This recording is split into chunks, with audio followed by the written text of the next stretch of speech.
This episode of UK Low Carb Podcast is sponsored by Deliciously Guilt-Free. Enjoy the show. Hello and welcome to the latest Tuesday series. For the next few weeks, I'm joined by Katie Caldesi. Now, Katie is a low carb chef and with her husband Giancarlo owns a Caldesi restaurant in Marylebone in London and also in Bray, Berkshire. She also teaches low carb cooking and is a published author, including the most recent publication, the 30-minute Diabetes Cookbook. She also appears regularly in the national press. Each week, Katie will teach me a low-carb recipe, so stay tuned so that you can add that bit of Caldesi magic to your own low-carb creations. I'll now hand over to Katie to see what's cooking today.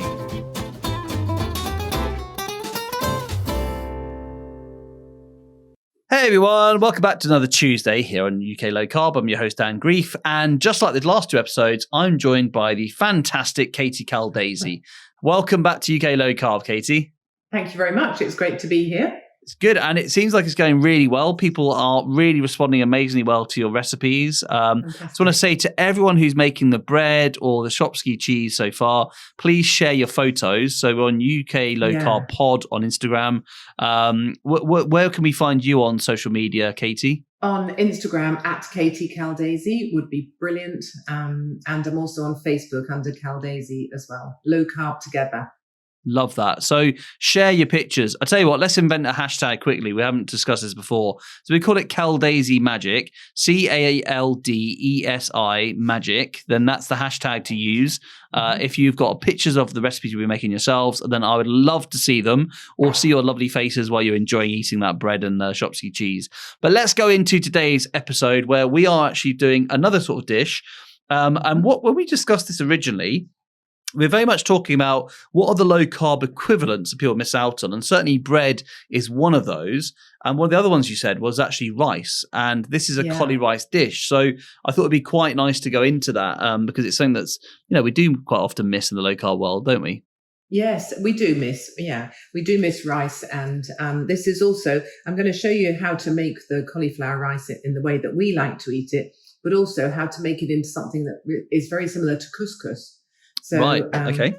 It's just, how many times do we always resort to rice? Because it's easy, isn't it? And easy to cook and it fills you up. So the same with cauliflower rice. It's also very versatile. You can do pilau, cauli rice. You can do couscous. So you can turn a humble cauliflower into so many different flavors. And I love it for that. So I'm just going to cut through this head of cauliflower.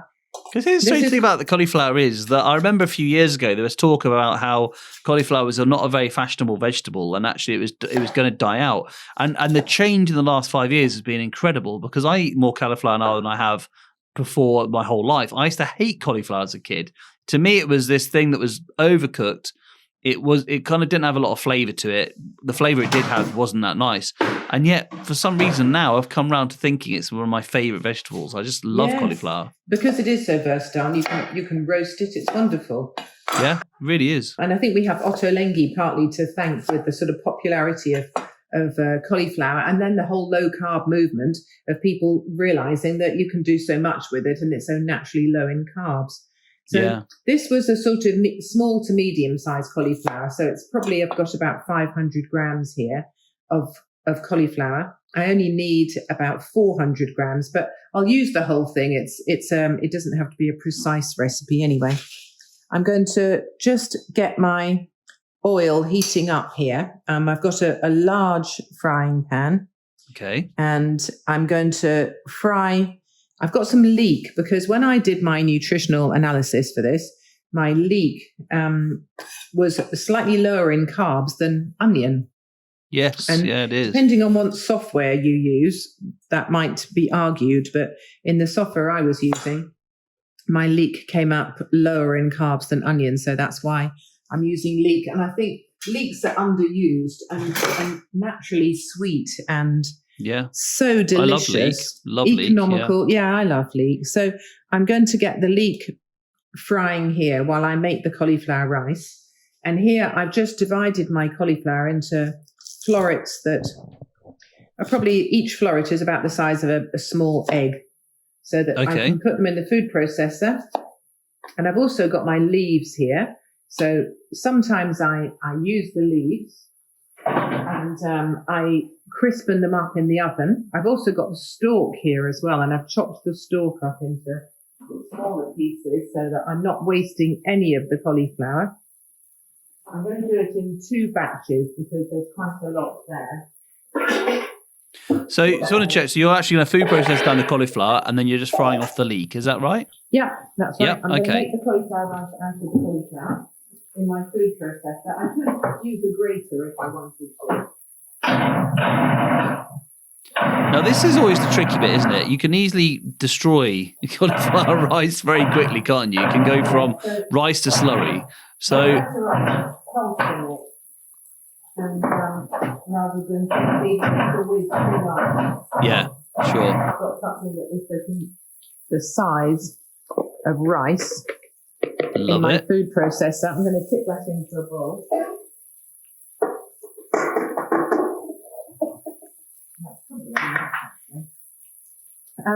So actually, I'm not going to do the rest of it, but I could have done that. I could have done those leaves because I've got loads there. That's plenty for my dish.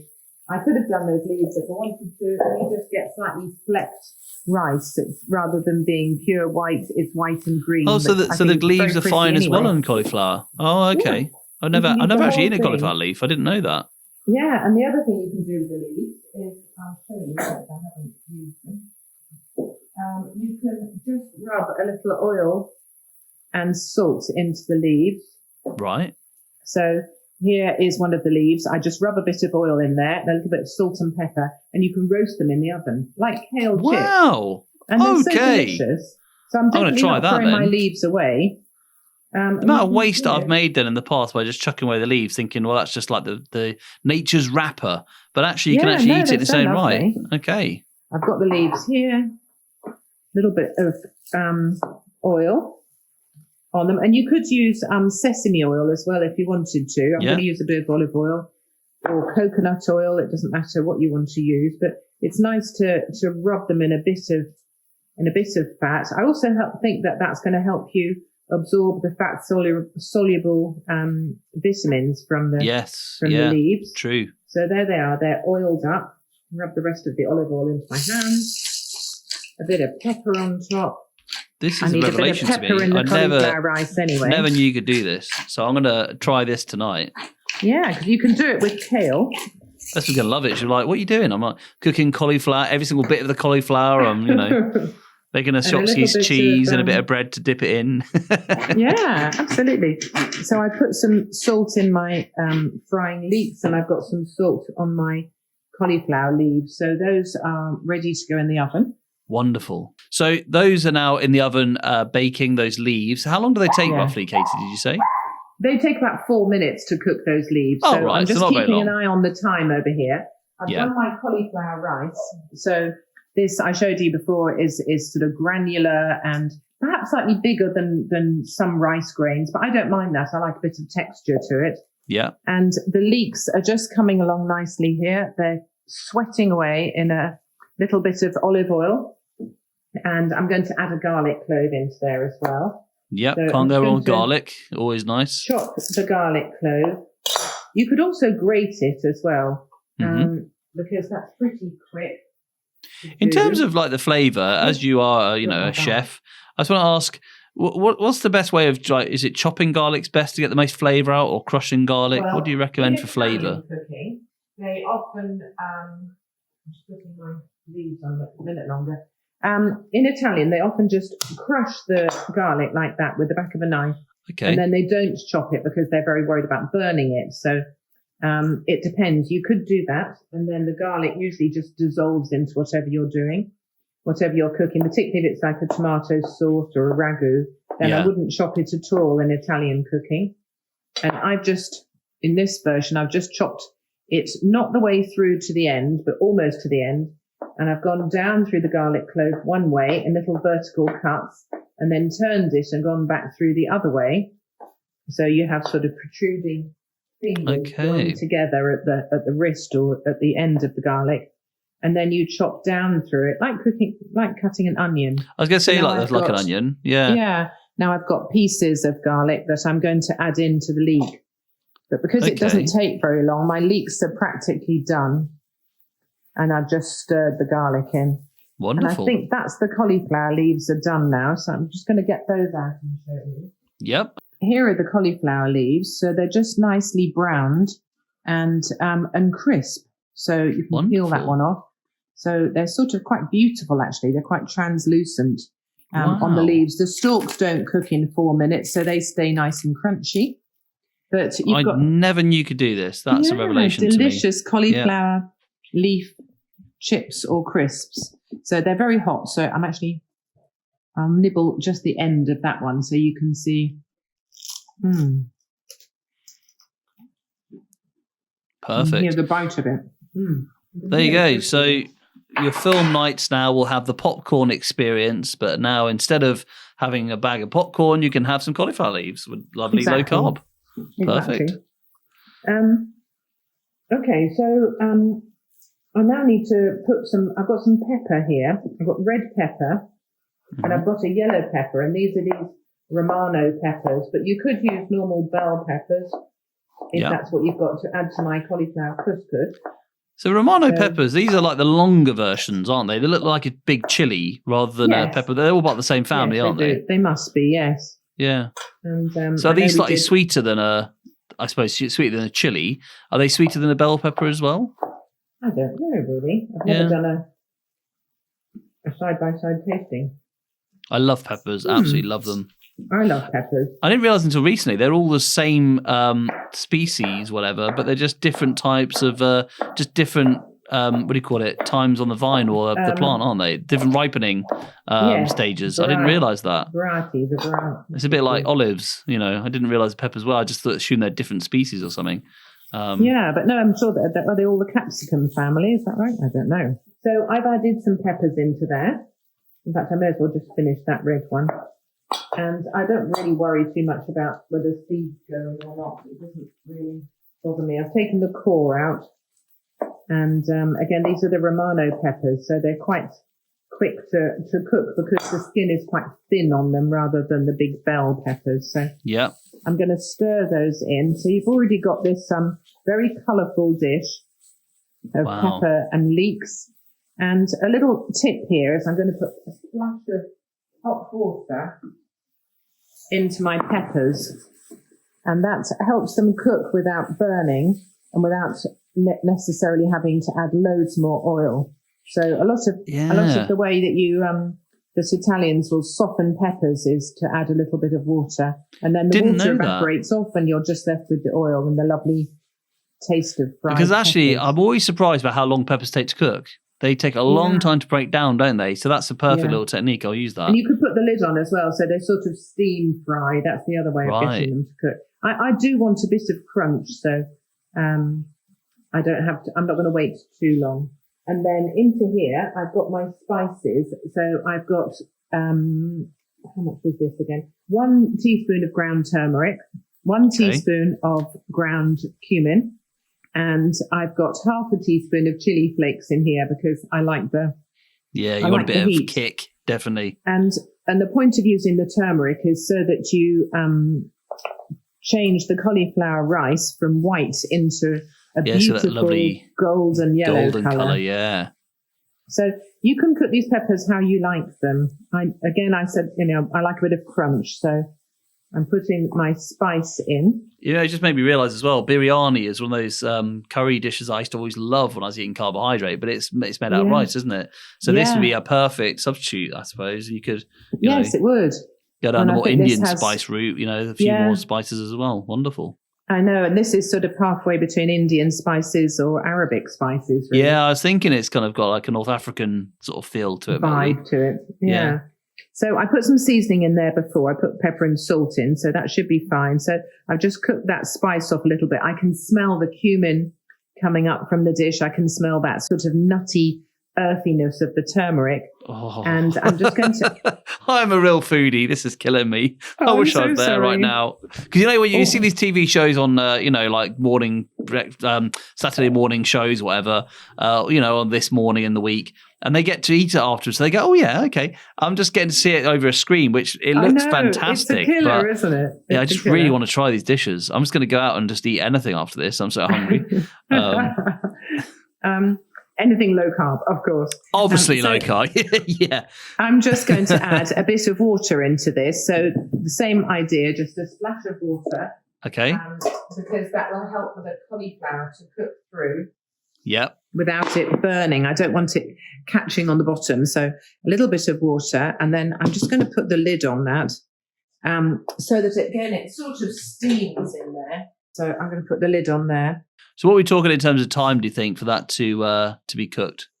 It will take about 5 to 7 minutes, depending on the size of your cauliflower rice. So, that's about it.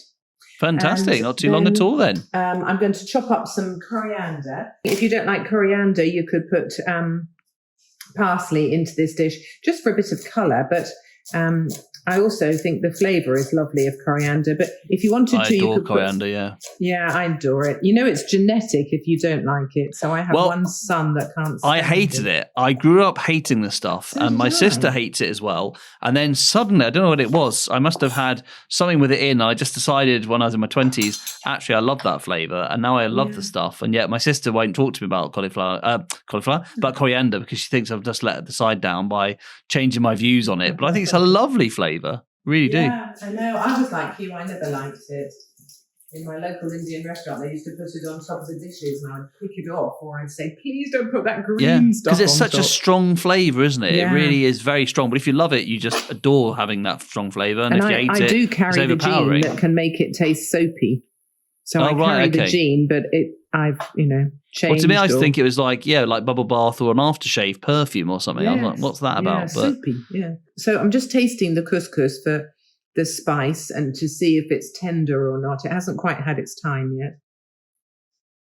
And I suppose you have to just be very aware of the cooking time, because this is the sort of thing that could just overcook and then be a bit mushy.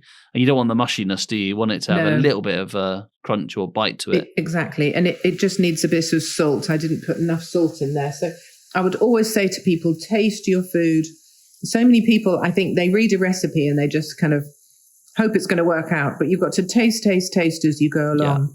Yeah. Now, I'm going to stop the cooking there because I'm not going to eat this until tonight. Oh, okay, perfect. So you put it apart, cook, and then just heat it up tonight, and it'll be perfect. So it's perfect if you've got people coming round, or you want to batch cook this, and then you want to be able to reheat it later. So rather than cook it till it's soft, it's still a little bit crunchy at the moment, and I want it to be just like rice, so you can bite into it, but there's still a little bit of al dente about it. So if you want to do this for people coming round, you could take it to this stage and then leave it, let it go cold. You could store it in the fridge, take out a bowl at a time, reheat it in the microwave, or put it back into a pan and cook it. And I love that. Sounds great. Finish it off. Yeah. And so I'm going to put I wouldn't do this normally, but because I want to show you how pretty it is with all the colour. Yeah, then, stunning. I'm going to put the herbs on now, and it won't spoil. But really, you should put the herbs on just before serving, and I'm going to serve it tonight. Wonderful. So, Katie, that looks amazing. And I bet the smell is just as incredible as well. Yeah. I just love eating a rainbow. I think it's great. You could also have this with fried eggs. I'm just holding it up to the camera so you can see the colours. You could crack some eggs into here and put the lid on, and the eggs would poach in the cauliflower rice. Oh, okay. So you could do that. You could have it alongside meat. You can have it, with boiled eggs. That's really nice. With soft boiled eggs. That's delicious. Looks amazing. I love with some fish. So it's really versatile and really low carb. So anyone come around to my house in future, if you are eating this dish, then you know where I get all my good ideas from. And this is just one of the many that you've got in your book, 30-Minute Diabetes Cookbook. So all these dishes can be knocked up in 30 minutes very quickly, and yet they're all really full of flavour. look stunningly attractive as well, the way you've made them. And also, we've also got the cauliflower leaves as well. So you've got some snacks to have, when you're watching the football or whatever, or you can have that in your meal. Perfect. Love that. So I just want to say a massive thank you again, Katie, for knocking out of the park. That looks like a fantastic meal. And I hope you enjoy it later with your family. I'm sure they're very lucky to be having that. I'm having it with Jenny Phillips, our nutritionist, actually, who works on the books with me. So I'm going round to hers, and she asked me to take my dishes with me. So this is going to Jenny Phillips now. Well, I just want to say now, Jenny Phillips, you're a very lucky woman, and I'm not at all envious. And don't choke. Okay, that's important. Okay, excellent. Well, thank you then, Katie, and I look forward to next week when we have our final in our mini series. What's our next week's meal? We're going to do a tuna salad using shirataki noodles. So I hope you're going to enjoy that too. Fantastic. Right, guys, speak to you all next week, and take care to you, Katie. See you next week.